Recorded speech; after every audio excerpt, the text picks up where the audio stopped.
All right. Hello, everybody. Hopefully you can hear me. I was having a little bit of a technical issue with the audio there. Thank you for joining the live stream. Good to see you, Frederick. Thanks for joining. All right. And got a lot of stuff to talk about tonight. And hopefully want to get to focusing on these live streams as being a place where I can answer your questions. And as a reminder, you can go to ericw.org/live and submit your questions ahead of time. And we actually have some of those to go through. Part of my technical challenges was getting these live stream questions ready to play for you guys on the stream today. So I'm just going to be reading them off of the PDF I prepared instead of showing them as a presentation. But yeah, anyways, the first one we actually have a couple, a listener, viewer, Aaron, sent in a handful of questions. I'm going to take them each one at a time, but I'm going to kind of split them up amongst other stuff in the stream. So we'll start off with one about wall-mounted iPads. With Aaron says, with a wall-mounted iPad, can it be set so that the screen is off unless someone walks up to the iPad? So I am not really a wall-mounted iPad person, and that's probably a topic for another day. But there are some great YouTubers out there who do that, including Mr. Shane Watley. And I'm going to go ahead and show you. I pulled up his video on this exact thing. So hopefully you can, nope, that is something else. Whoops. Abort. Okay, I have like a bunch of stuff open here. Okay. He has a video on wall-mounted iPads, which I'm about to pull up. And there is a chapter in there talking about the automation he does with his iPad. Basically, you have a motion sensor that sends a notification to an iPad, and the wall-mounted iPad is in what's called guided access mode, which means that then someone has to enter a passcode to get to the rest of the iPad. And then you can wake the iPad because the notification will go to that iPad. So now I can, here we go.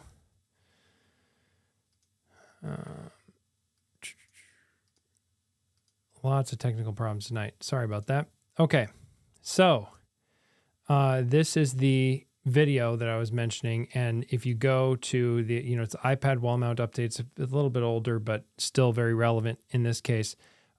Wake screen with motion and doorbell. So check out that, and that will show you like how Shane set this up. He uses, I think, Viz Studio Designer, whatever the name of the app is, Viz Designer, to set up a custom dashboard. I've been playing with some other dashboard related apps recently that was invited to. So probably be some more stuff on that front soon. But I thought that this was a good question to answer because you might be trying to set something up like that yourself. If you're, if your name's Aaron, of course, but other folks as well. Another one that Aaron asked that is something that I wanted to ask you guys in the chat if you have any solutions for, because I certainly don't. And that's if there are any HomeKit locks for sliding doors, like a back patio door that, works with, because I'm familiar with some, Yale makes some patio door locks for Anderson doors that swing open and shut, but they're not sliding doors. So I'm not familiar with any smart sliding door locks that work with Apple Home. So if anybody, or maybe with Matter, so if anybody has one of those, they can mention it in the chat. That was another question from from Aaron as well. So I wanted to cover that. Now, we'll get to some of your questions in the chat as well and see if anybody has an answer to Aaron's question about sliding doors in a second.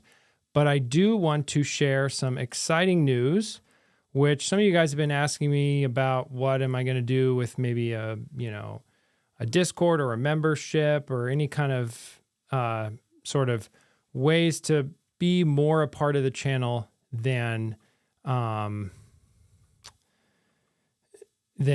otherwise, like just like watching on YouTube. And to be clear, the free content you see on YouTube, these live streams, it'll all continue to be here. And what I was careful wanting to do with any kind of a membership or premium thing would be something that benefits the people who pay for it, but also I think is something that brings the quality of the videos coming to everybody to a higher level. And that gets into so much of YouTube is about writing and research and exploring a topic before you actually go into making the video about it.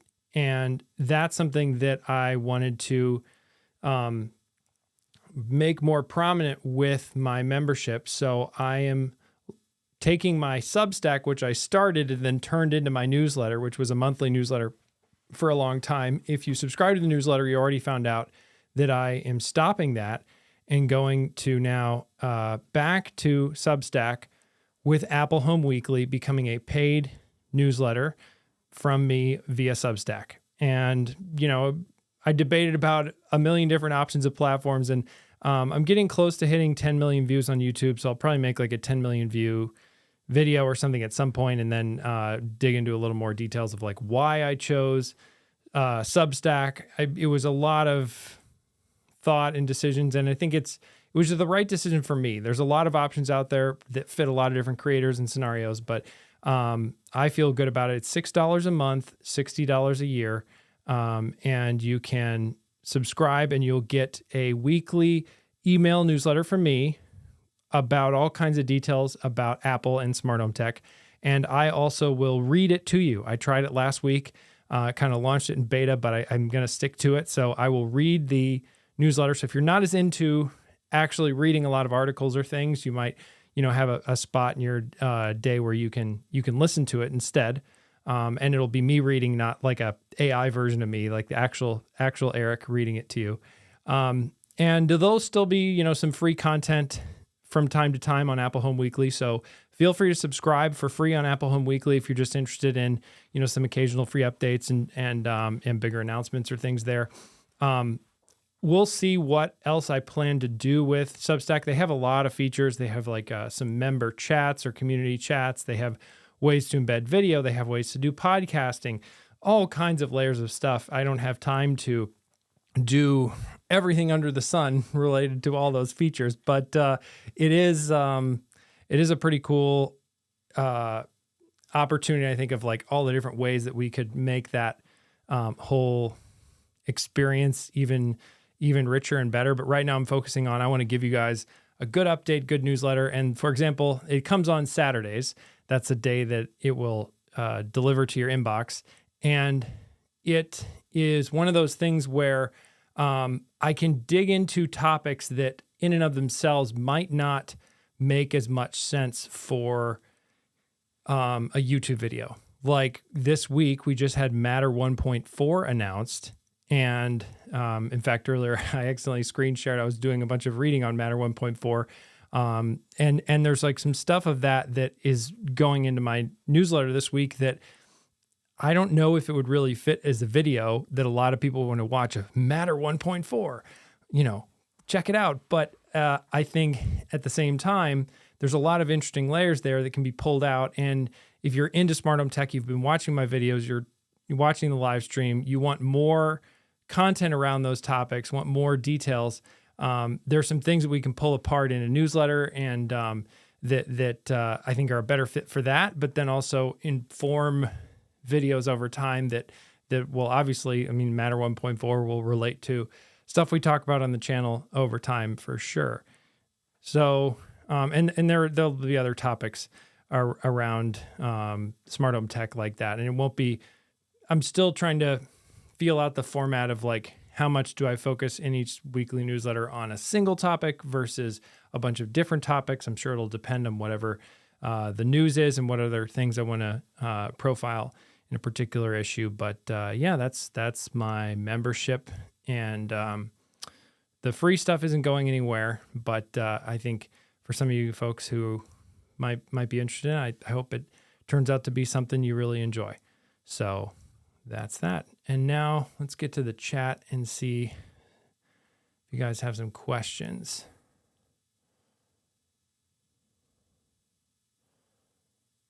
Oh, thanks for the kind words, Cass and others in the chat. Appreciate that. Good to see some regulars here as well with the live stream. Brian's here. I see John's here.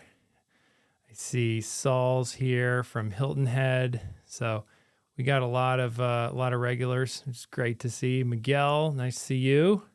Will you be getting greetings from Virginia? Yes, I think I mentioned on a previous live stream. I grew up in Virginia. It's fun to see where other people are from. We've had people tune in from all over the world live here, and it's just, you know, like it's such an obvious thing of the internet that's nothing new, but it is kind of mind blowing that you know, people can watch this live from all over the place. But the Mac Mini is really cool. I have one that is supposed to be delivered tomorrow. I will probably be talking about it in a video. I'm trying to see where that topic kind of lands. If I do not talk about it in a video, then we will maybe dive into it on the live stream, because it's a very interesting device. I think it is also has some implications in the smart home as well. And there's some interesting details as well around like, I don't know, just beyond the size too. I think just the tech specs and everything. Well, you know, I'll probably unpack that more in a video or some other content. But yes, more details coming once I actually get my hands on the device. But I do have one, and I do currently plan to talk about it in some way, shape, or form. So, hey, Brian, nice to see you here. Yeah, let's see. So, I wanted to get to another question that was sent in advance over on my website. And this is one that I have not tried myself. And I'm wondering if anybody, because I know we have some Aqara buffs tuning in, if anybody else has found any solutions to this. It is something to consider with Aqara systems, is that, you know, I talked recently in a video about the Abode system and using that for my security system in my home, and that's been working pretty well for me. But you can use an Aqara hub to kind of roll your own security system with Apple Home. But the thing there is that the Aqara alarm, as Jesse wrote in and says that it currently uses a DIY security system with the Aqara app using an M2 hub. I use several Aqara contact sensors to trigger the alert system. Till this day, Aqara has only allowed its own sensors to trigger the alarm system. Well, before I decided to upgrade, before I decided to upgrade, as he's saying, do you know if the M3 will allow the alert system to be triggered by other Matter sensors from other brands? So my advice would be that if you're trying to do that, it's probably better to just use Aqara's own sensors, because Aqara is probably going to make the sensors you need. I can't think of many cases where you'd really want another sensor.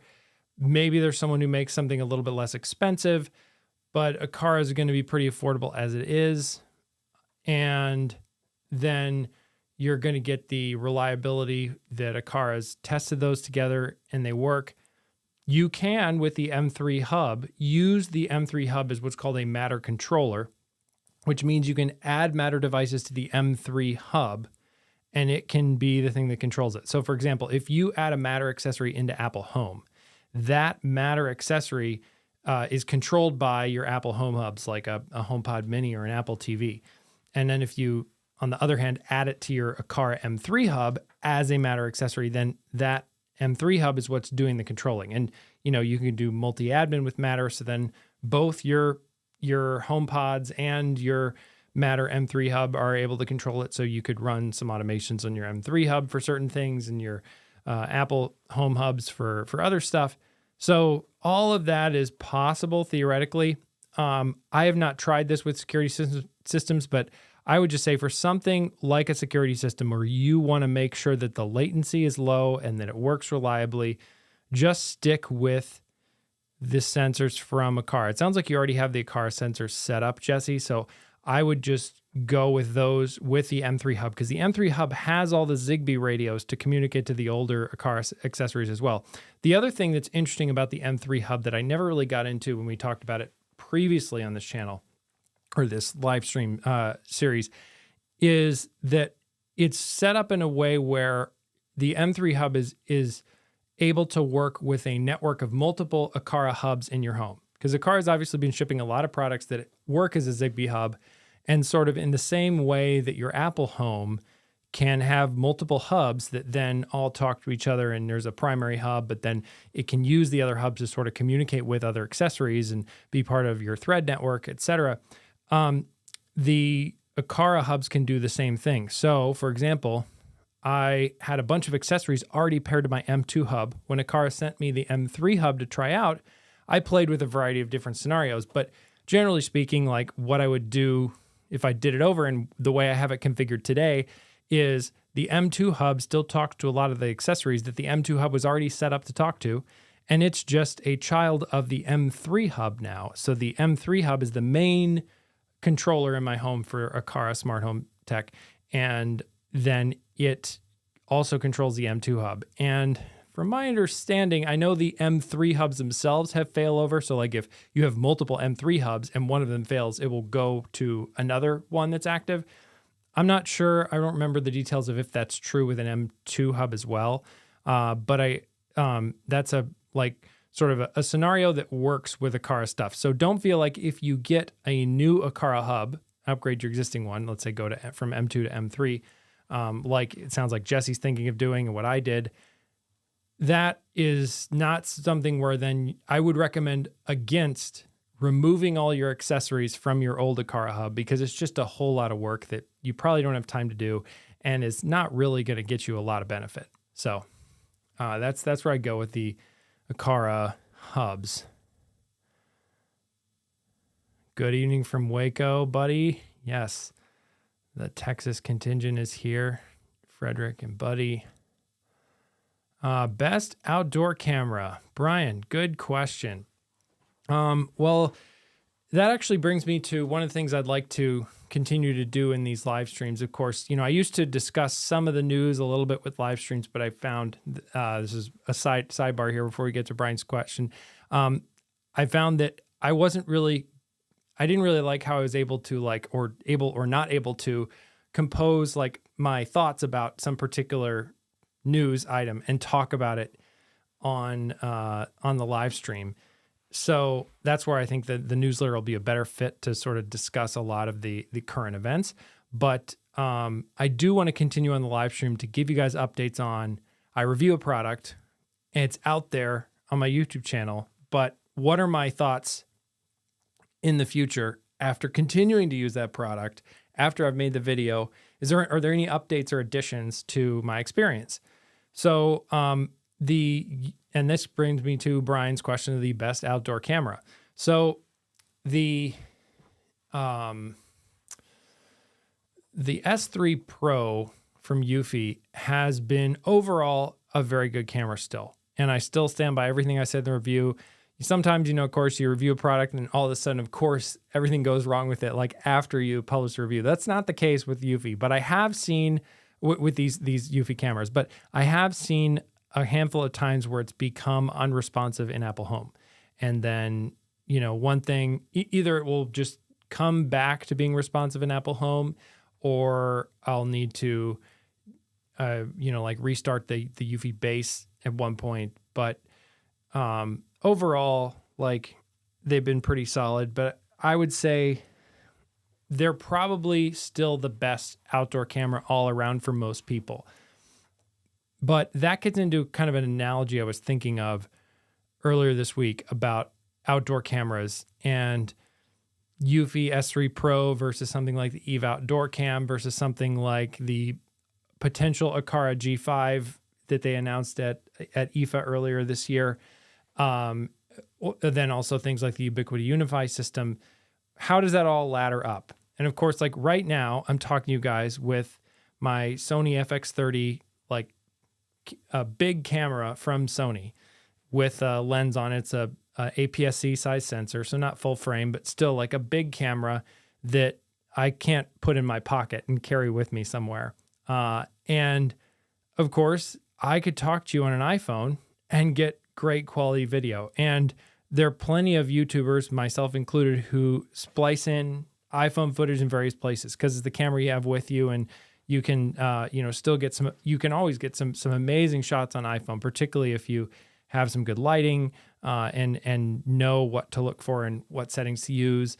Are smart about different apps you use. But all that said, the physics is working against you, right? Apple has some brilliant people working on their imaging pipeline, and they do amazing work. But the camera is only but so big on the back of an iPhone. And it's going to be limited in certain ways by the physics of that it's small. And so there are certain qualities of an image or video coming from a bigger camera that are just going to be inherent with the physics. And I think the same thing is true with smart home cameras to a certain extent, where you can't beat the convenience of something like the Eufy S3 Pro that has solar panels built in, plus you can add additional solar panels. You could run continuous power to it if you wanted to, and it talks wirelessly to its base station, so you don't have to worry about running cables through your home to get a Eufy S3 Pro set up. And it works with Apple Home, so you can use it with HomeKit Secure Video, but you don't have to. You could use Eufy system if you want to. So there's a lot of boxes that system checks, but it's never going to, because of the physics of that it's wireless and that it's, just like kind of mostly that it's just wireless, like you're going to be limited and not get the same performance that you can on another system. And so, of course, the Eve Outdoor Cam has continuous power sort of built in. It's sort of more designed for that because it goes on top of, let's say, like a lighting fixture slot outside your home. So that's something in the HomeKit Secure Video space, but that's still wireless connection to your smart home because it's HomeKit Secure Video, and so it's only recording clips. And then you get into the whole continuous video recording, and you can do that with the S3 Pro if you're able to run continuous power to the S3 Pro. So it is possible, but then from there you get to something like a Ubiquiti system or a Rail-Link system that are Ethernet, power over Ethernet driven cameras. And those are always going to give you the best video quality because they can continuously record, and they have a wired data connection to the camera, and they can often record at higher bit rates, which means that, it's just capturing more data from the image from the camera. So if you need to zoom enhance that they do on the crime shows on TV, or just really just like brighten up the image to see something sometime, then you're able to do that more easily with a better quality video. So I would say the S3 Pro is probably my recommendation of best outdoor camera. However, just keep in mind that it's less convenient, sure, to like run Ethernet through your home to, through the eaves of your roof out to where you want to put the outdoor camera from, let's say, I prefer Ubiquiti, but Rail-Link also has a lot of great stuff. And there are plenty of reviews out there hashing out the details of different Ubiquiti and Rail-Link cameras and which one's best. I'm not going to try to take those, I'm not going to be able to do those kind of comparison videos to the level that some other folks on YouTube already have. But like the Hookup and Life Hackster, and there's just, a lot of great channels out there comparing. Cody, Mac Telecom, does a lot of Ubiquiti stuff here on YouTube. So that's all what I'd say on that is like, go with the S3 Pro, but you're always going to get better performance if you can handle a power over Ethernet system in your home.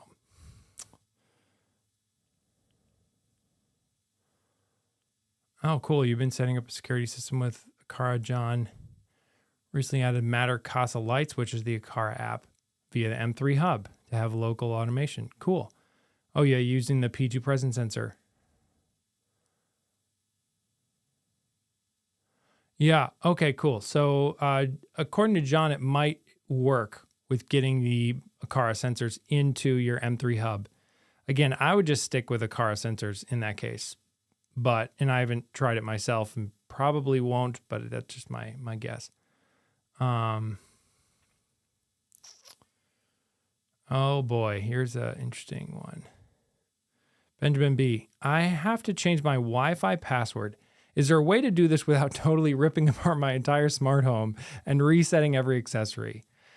No, Benjamin, not that I'm familiar with. And this is actually something that I feel like Apple could solve and should have solved with HomeKit router, and they could solve if they made their own hardware. Maybe some other Apple-esque company, like maybe Eero, could solve this at some point. But I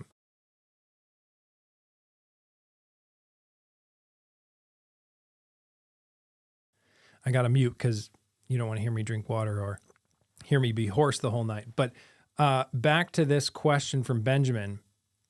There's no easy way. So if you have to change your Wi-Fi password, which happens from time to time for various reasons, you're going to have to reset a lot of your smart home devices and re-add them. It's an advantage of thread-based devices and or bridge-based devices like Lutron, Philips Hue, Aqara we were talking about. They all use bridges, which then hardwire into your home or connect wirelessly, and then those don't necessarily need to be reset because of their connection. Or if you do, it's the one bridge, not all the accessories usually.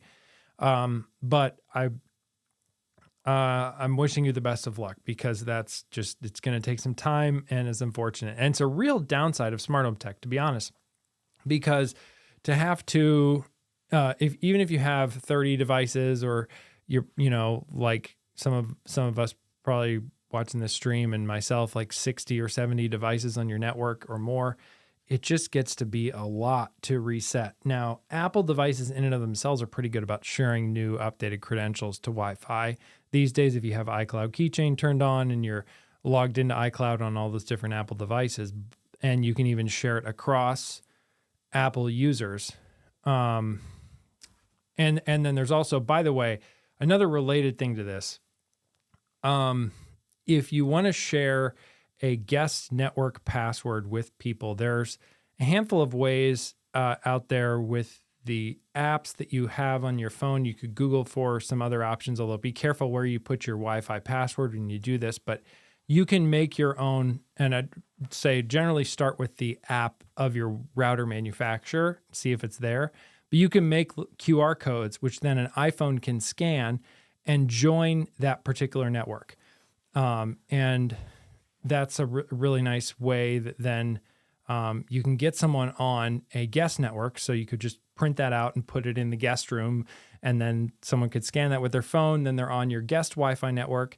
Then they don't even necessarily, unless they scan the QR code in a way where they could see the payload, like they're probably not going to figure out the guest network password. And then that's separate from your main home Wi-Fi network. And that could be a nice way to potentially, let guests use internet and maybe your smart home in certain ways, but keep them from knowing the password to your main network. Not saying that's the case of why you need to change the password, Benjamin, but it could be something for people to consider, especially holidays are coming up. You might have some family or friends visiting, and then maybe I'll go into more details of how to do that in a video. But you can search around the internet and find it is a thing that's very possible to do and not hard to set up. Let's see. Oh, cool. My HomeKit Home. Yes, great channel. I was on his podcast a while back. Thank you, Mr. Jones 1354. Has a video on how to use an Apple Home sensor to trigger an Aqara alarm system. Great. So back to Jesse's question. If you check out my HomeKit Home's channel, He has a video on that.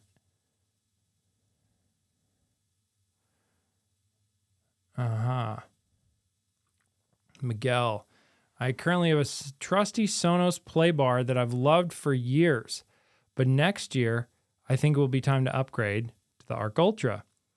How happy am I with it? Well, so far I'm very happy with it. It's been working great. I think it's a great soundbar. As I talked about a little bit in the video, I think it's a little, and I talked a lot about on the live stream here. Was it last live stream? We took a week off with Halloween here in the US. So it's made Sonos's product line confusing, but beyond that, the actual soundbar itself, because there's like the Arc, which is still for sale for just $100 less than the Arc Ultra. It's like, why wouldn't you go with the Arc Ultra in that case? Unless, you can get the Arc for like $200 or $300 off the list price, then maybe it would make more sense to go with the Arc. But the Arc Ultra is a really great soundbar. I've been very impressed with it, very pleased. Keep in mind as you're looking, so you have a play bar, trying to remember how big that soundbar is, but depending on what other Sonos speakers you want to or already would have paired with it, it might take some significant surrounds to keep up with it. Although I've been very pleased with my Era 100s. In the video, you could see me like messing with the EQ of the surrounds. And once I boosted the level of the surrounds to like +2, I think it was, then I was getting much more audio out of the rears than I was, the balance between sort of the sound bar and the rear sound was much better to what I was hoping for than before, where when I initially set it up, it was leaning very heavily on the sound bar itself, which showed the amazing capabilities. And, you could like test it out in various ways without the other speakers, so that was great for me for just testing and reviewing the soundbar, but was kind of thinking, man, if people get this and they drop it into a Sonos setup with smaller rear speakers and a small subwoofer, is it going to overpower those? And I think as long as you set the EQ right, it doesn't necessarily do that. Sonos is pretty good about balancing that out, but you might need to tweak the surrounds and or the bass balance just to be what you're expecting from that for your particular room, beyond the advanced True Play tuning, which is great too. I do that too. But I'd say Sonos Arc Ultra, so far so good. Would recommend. Oh yeah, cool. Thanks, buddy.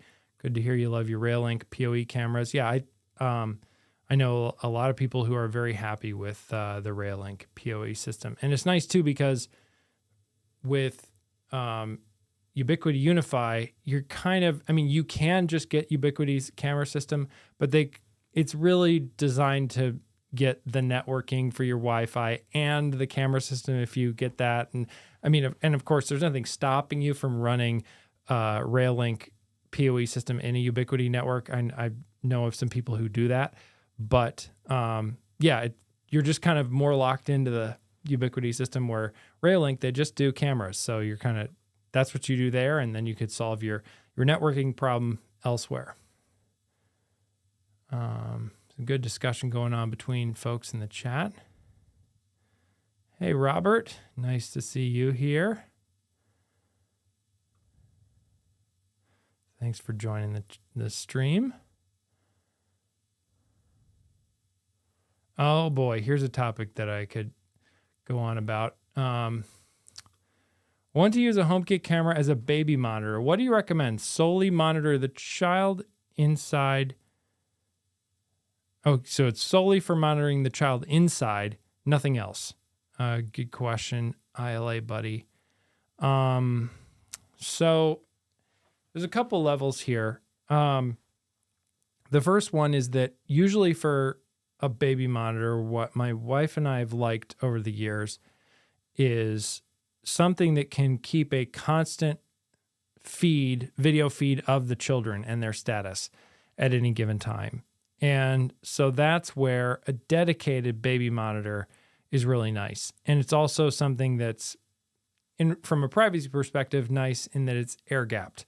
Those baby monitor systems, they just talk to each other. Now, that said, we got the Eufy baby monitor system, and like I added an additional camera, but then I had to do firmware updates on a bunch of the cameras, which was a real pain. And now not all the cameras are on the same version of firmware, as much as I've tried to get that synced up, but I couldn't get the one, because the one newer one wouldn't actually work with the same exact version as some of the other ones that I had that were older. And so then when you now flip between the different Eufy cameras, you get like an alert about this one doesn't have a proper firmware version and stuff. And I haven't had time to dig into all the details of what I messed up there somewhere along the way that made it that way, but it works.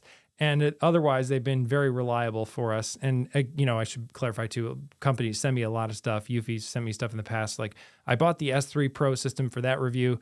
The baby monitors we got for our family as a family, like it was not even like a business thing ages ago when we first had our first child. So, and then we've added more cameras as we had additional children. So, and that system supports up to 4 cameras, and we use the 4 for different locations, even though we only have 3 children. But back to HomeKit. So that would be my recommendation in general. Is I find the experience of monitoring children with that better than HomeKit cameras. I have loads of indoor HomeKit cameras sitting in boxes on the other side of this wall here in a closet, and I could take one of those out and use it as a baby monitor tomorrow if I wanted to. But it's trickier it's nice in certain ways in that like you can get to access of it when you're away from home, right? So if one of the caretakers of the kids is away from home and wants to check in on something, you can, which you cannot do with a traditional baby monitor system. And so there are benefits. I think, assuming I haven't talked you out of using a HomeKit camera for that, because I do get that there's it's also oftentimes a bit cheaper to just get a HomeKit camera and can be simple that way. And Apple's commitment to privacy, makes me feel good in terms of like the videos going to iCloud if you set it up, straight to HomeKit Secure Video. So there's that side of it. And you can keep a constant stream of a HomeKit video camera on your computer, or any Apple device really. I've done that in the past. Like if you're watching for a delivery from UPS or FedEx or whatever, you can keep your outdoor camera on the screen and keep an eye on that. But the TP-Link cameras actually have some built-in intelligence to recognize baby crying, because that's another thing that some of these baby monitors will do is they'll recognize sounds of crying or things locally in their own system and then sort of turn on the screen when they think they hear crying. And the TP-Link, let me get you the exact model number because they have so many cameras, and I looked at them last year. They sent TP-Link sent me a bunch of their cameras. Let's see, we can explore TP-Link's website together and find this. Here we go. The Topo camera. Yes, so the Topo C120 they market as a baby camera. The C125 is the one that works with Apple Home. They also have a pan and tilt camera that does the same thing. How do I just get to a list of their cameras? Products, smart cameras. All right.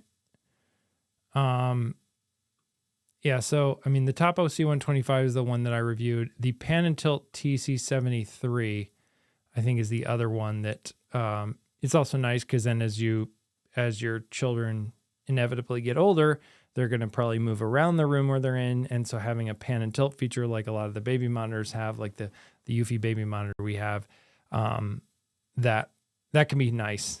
Although the C125 is a very wide angle camera, so you'll probably be able to see the whole room just fine. Yeah, smart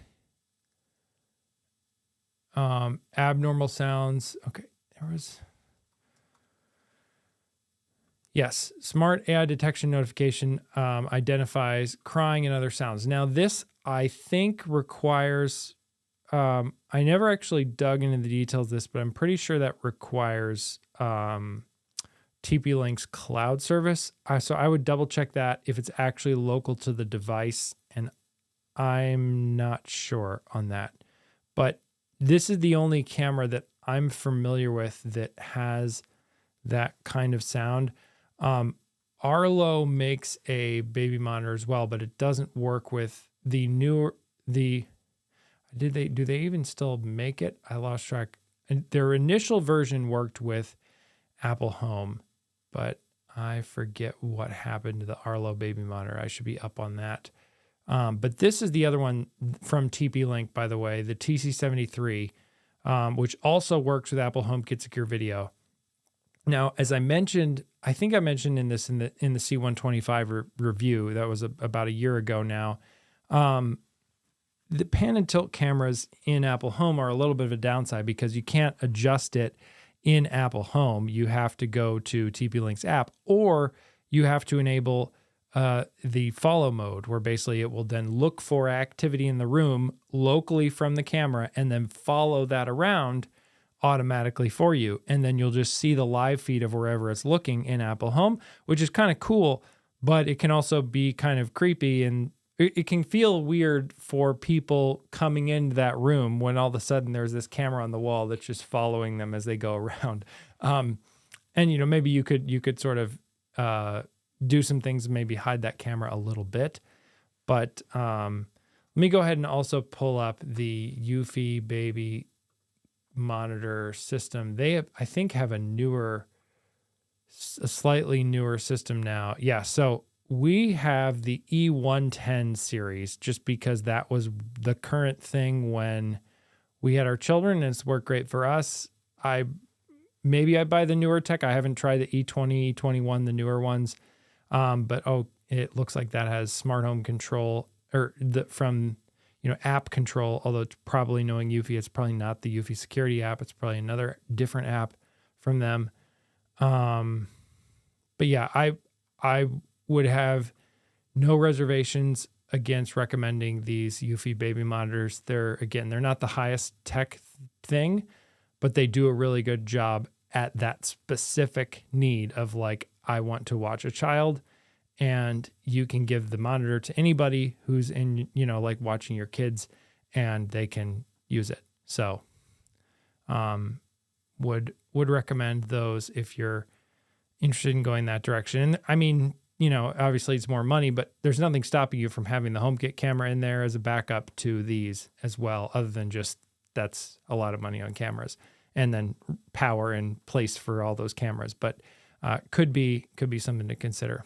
So we'll go back to the main camera. That was a good question. We're getting close to the end. Gonna wrap up here, but I see a bunch more comments I want to get to. Has there been any noise around the release of the new G5 Aqara outdoor camera? I have indoor Aqara cameras, but use Rail-Link PoE for outside security.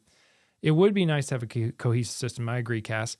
No, there's been no noise publicly about the release date of the G5, from what I'm familiar with. They announced it at IFA in Berlin in September.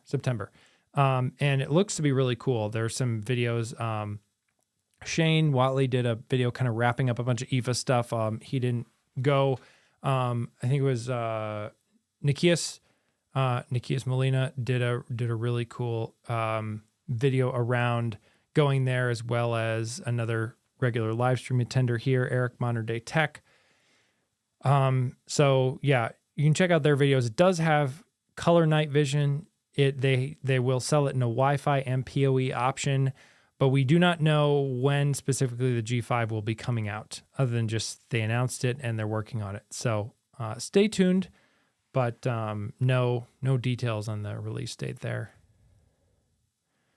And I do think that'll be, if you're in the market for, back to the outdoor cameras, I briefly mentioned the G5 and then went on to the Eufy S3 Pro, but the Aqara G5 will be definitely one to consider in that category of outdoor cameras, especially if you're interested in HomeKit Secure Video or just already use a bunch of other Aqara stuff.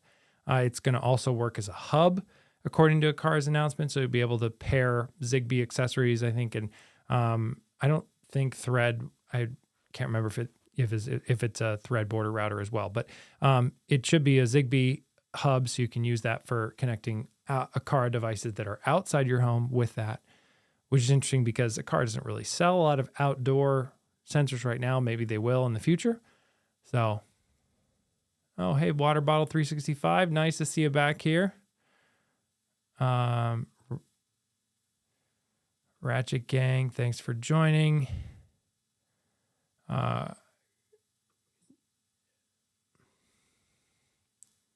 Oh, cool. So you can do the Nest indoor camera with Starling Home Hub. Yeah. That's actually a really nice setup. Good idea, Chris. If some people like using Nest and Google. Some people avoid Google and Google Home like the plague. So it just depends on your preferences there. I think Nest cameras are great. I've used the Starling Home Hub as well. Their integration with Nest cameras into Apple Home is really good. George Langebeer, who's another Apple Home related YouTuber, has talked about that as well. And I think he uses their doorbell. And then you have the baby monitor feed. And then the other cool thing with the Google Nest stuff is it's very easy to view on one of those little Google Nest hubs. So it's not really a portable. Well, I guess if you got the new tablet from them, it would be a portable monitor. Pretty fancy setup there. But then you can also get their less expensive, not portable hubs to sort of have mounted places, and you can tune into a camera that way. And you can tune into cameras you can tune into Eufy cameras and some other cameras from those little hubs. So cool things. Another cool thing with Google Home, by the way, is they have already, there have been I haven't really played with it, but I've seen some stuff going around online about the Gemini Google Home integration. I don't know if anybody on the stream has used it, but it seems interesting that, Google, I think Google Gemini maybe had kind of a rough launch last year, but overall, I think it's, I've been playing with it a bunch, and it's really impressive. It's a really impressive tool. And so it's cool that they have tied it into Google Home. It's on my list of things I want to play with or check out, although I'm, primarily an Apple home. I think it's a cool sort of glimpse of the future of what could be coming, maybe with Apple Intelligence and Apple Home. So we'll see. But I think Gemini and Google Home seems cool. Another Google thing to keep an eye on.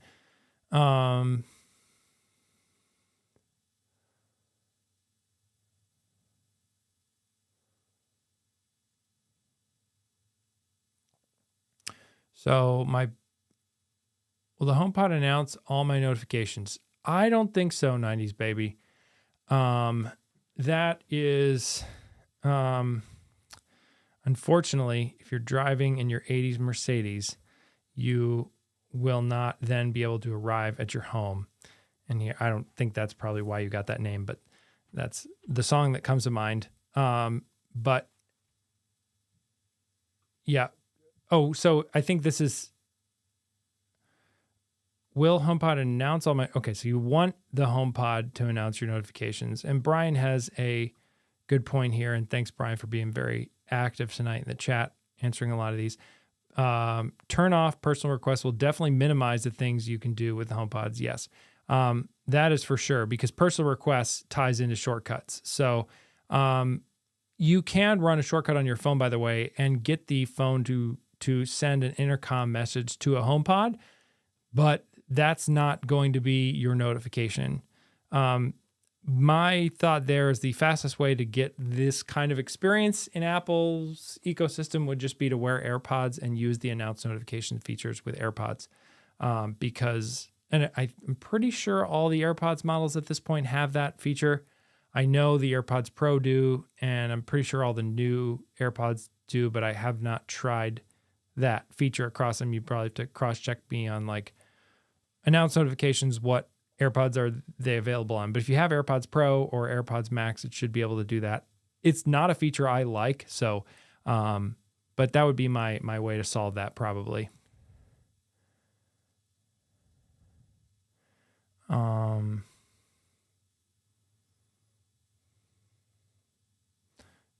good talk about the G5 going outdoor. Let's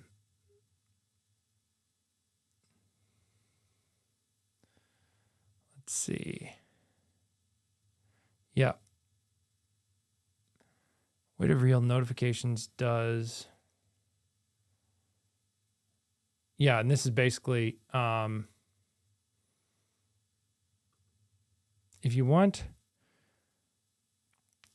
HomePod to read notifications, but that's so I guess you could do that with HomePod. I'm not familiar with if there's a way with shortcuts to actually read your notifications, but maybe I'm misremembering a detail of personal automations.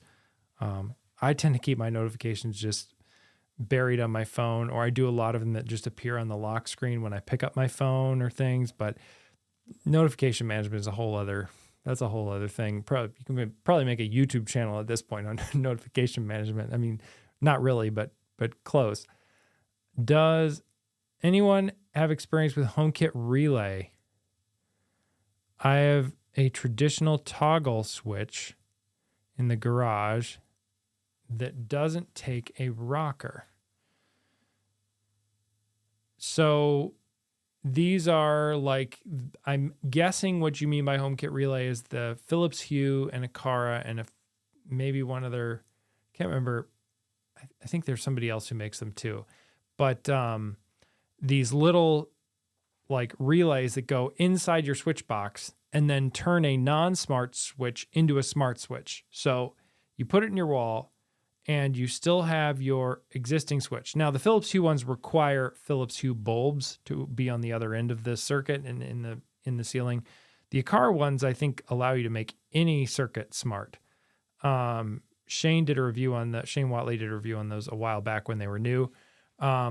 I've not played with any of those because I've just put in smart switches where I need smart switches, but I should probably get around to trying those out because they do look interesting. I'm swamped right now with a lot of exciting stuff to play with and try for you guys on the channel. So I'm not going to get to this anytime soon, but one of these days I should check out some of these relay products because I think it's a cool idea and could be a really nice way to make a lot of lights smart. Like you're saying, I would look at Philips Hue or Aqara for that, and probably leaning towards Aqara so you don't have to change out the light bulbs unless you're really into Philips Hue otherwise. But that's a good question.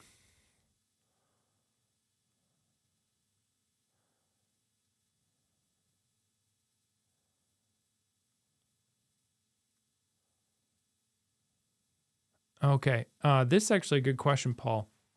I'm trying to use Apple HomeKit only. I have an Aqara sensor triggering a light strip to turn on. With HomeKit, I can trigger the light strip on. Can I trigger the light strip on without setting the color or the brightness? So yes and no. In the Home app, it's really tricky. Apple has made this kind of confusing. So when you go into the, I want to get to a couple more questions. So I don't have my phone currently set up with mirroring, so I won't actually show you what this is on the screen, but I'm going to try to use my best words to describe this. But if you create an automation, you add a light, then if you just like mess with the tile and don't actually go into the details, usually it will set it as just the power. But then if you go into the details and set the color, the brightness level, if it's a dimmable bulb or something, or this is a light strip. So yes, adjustable brightness on the light strip, that will all adjust and then set it. So, but if you go into a third-party HomeKit app, Eve's app is a good one to check out that's free, but there's also some really nice ones like Controller for HomeKit is kind of becoming one of the bigger ones in the space. There's, Home Plus 5, then there's all kinds of random other cool apps, third-party apps with HomeKit. That's a whole other topic.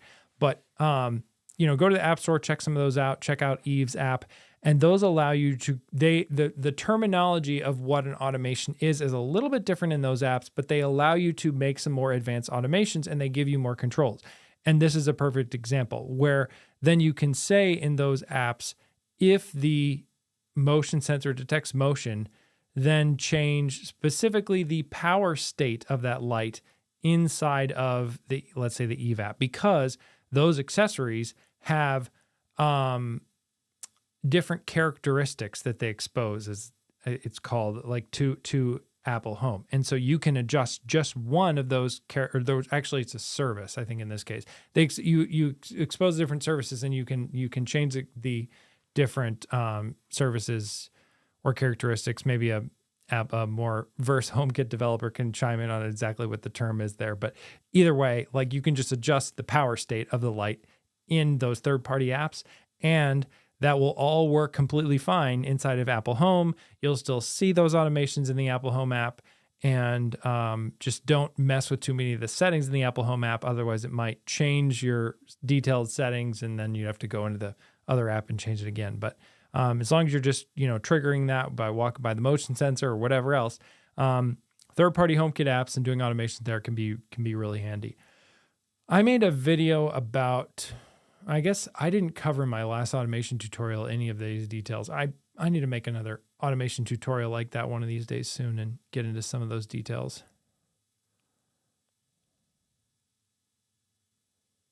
Okay.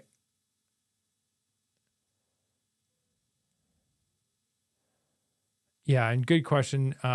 Understanding 90s Baby. Yeah, you just wanted to know if you could do it by default. I think that's really where AirPods come in. I don't know if we'll see Apple add that to HomePods.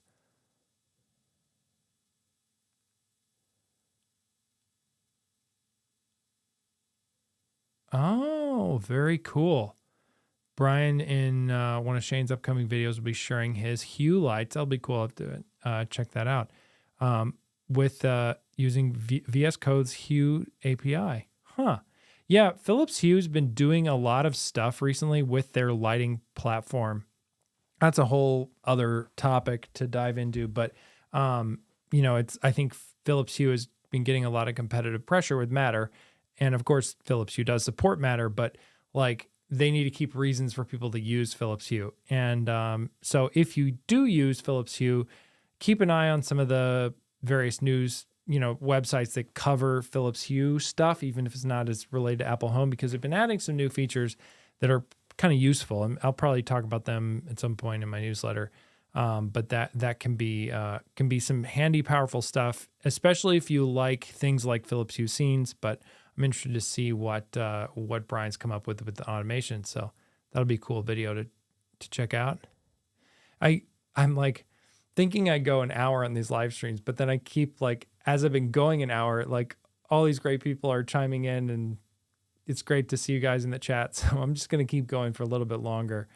But good evening. Wondering your input on having a first gen Apple TV 4K. I think at this point, Apple is not going to update the Apple TV this year.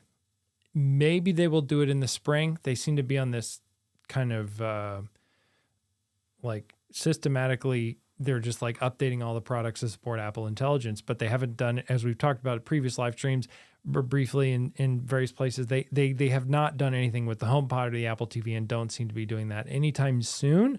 So I would think it's a safe time to buy an Apple TV, but a first gen Apple TV 4K is, it's probably good to upgrade if you're really into the smart home stuff, because for the TV stuff, yeah, it's completely fine. But at this point, if I had a first gen Apple TV 4K, I might even like take it off of being at least my primary home hub, assuming I had a newer one. And it also, like, the newest ones have a big upgrade in storage as well, which is another nice part.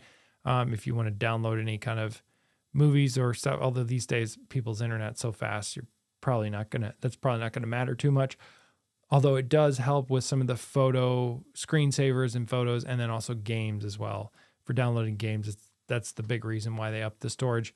But be sure, if you're buying a new Apple TV, get the higher end one that has the Thread radio if you're into smart home tech, and it has Ethernet, because that'll be a dramatic improvement for things like video processing for HomeKit Secure Video, if you're into that, or just in general your smart home operations. If your main Apple Home Hub is a wired, either the most recent generation or one generation back of Apple TV that's wired into your home and then has Thread. Like that's going to make a big difference. So I'd say probably upgrade. It's probably a safe time to upgrade, but I don't know. I might eat my words on that in like March or April or something of next year. It's just it's hard to know, but I don't hear it. I haven't seen anything to indicate that it's going to change anytime soon. And I mean, for a lot of use cases aside from gaming and maybe smart home tech, I don't see a lot of reason for Apple to update the Apple TV anytime soon.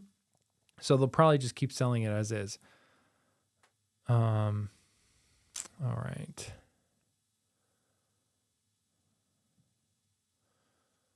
See, maybe get to a couple more questions. Oh, James, good to see you here. Yeah, thanks, John. All right. Oh, you bought a soldering iron, John. Wow. That sounds cool. I have not. That's something like most of my stuff I do is in software. I haven't done anything with soldering myself. But I imagine other folks here watching probably have.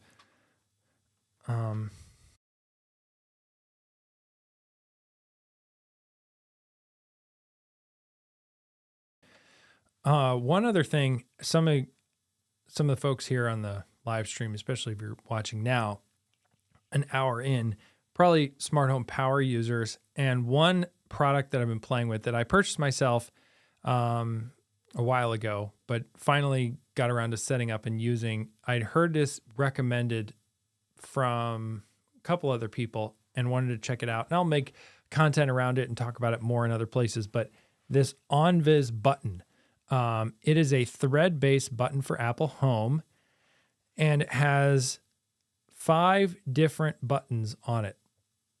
So let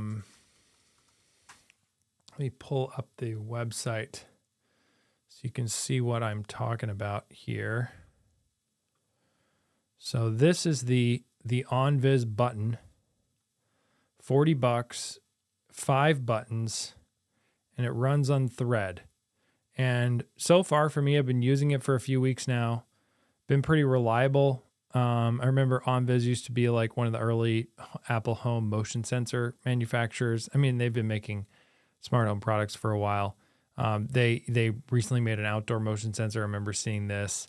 They have some door sensors as well that actually have a siren built into them, which is kind of cool. Onvis, one of the smaller HomeKit brands, but this button is pretty cool. The one thing I will say though, just kind of a downside of it is just there are 5 buttons on there, and you got to remember what each of those buttons do. So it might not be the best button to put, let's say, like out in the rest of your home, but for maybe somewhere where you, as sort of the smart home power user, tend to go, it can be nice to have those extra buttons and all that configuration, because of course then that's 5 separate buttons inside Apple Home, which you can do all kinds of stuff with. So very cool product, and would recommend. So far it's been working well for me if you're looking for some extra physical controls and configuration in your smart home. All right.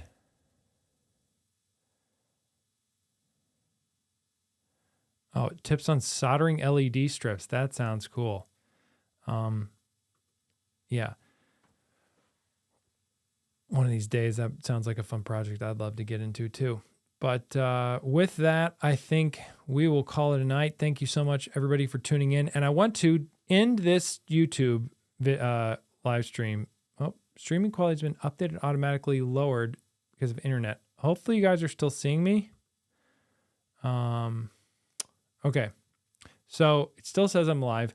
I do want to get to one last thing to leave you guys with that I think I'd like to start with this live stream going forward, which is obviously being a YouTuber, I watch a lot of YouTube. And that means that sometimes I have recommendations of channels or people you might want to check out. And of course, I could mention smart home tech, smart home tech channels. And I do talk about ones various times, and some of those some of you guys who have smart home channels, you join the chat, and it's great to talk about you then. But I want to talk about channels and or videos that are not necessarily directly tied to smart home tech, but I think given that you like my channel and like what I do, you might also find this interesting. And so I want to call out this one right now, the Iron Snail. So it's at the Iron Snail on YouTube. He works something in the fashion industry, and he understands about how clothes are made. And so if you're into men's fashion at all or masculine fashion, like he does a really good job describing like this jacket, like what makes this jacket better than this jacket, and like comparing different everything from like the most mundane clothing of like, he's done some stuff recently on t-shirts and other things, but also just like, and I've watched more of his videos than this. I don't know why it's not like underlining all of them red. I do have multiple ways to watch YouTube, and sometimes it doesn't always show up here, but really good channel, really good videos, really good storytelling. And so I just recommend, if you're into men's fashion at all, or maybe not, you're into technology more than you are fashion, I think this is a really good channel because he talks about sort of the tech behind clothing of like why this $40 or like here, this thumbnail talking about this, like $15 Uniqlo shirt is better than this $90 t-shirt. But then, how this shirt they used to make back in the day is actually better than all of these because it has this special collar that's built a certain way and doesn't, do ribbing or things. So yeah, check out the Iron Snail. I would recommend. I'll leave a link to this down in the chat. And with that, thanks so much for watching and tuning in. And I hope to see you in the next video, or, go check out his content. I don't know.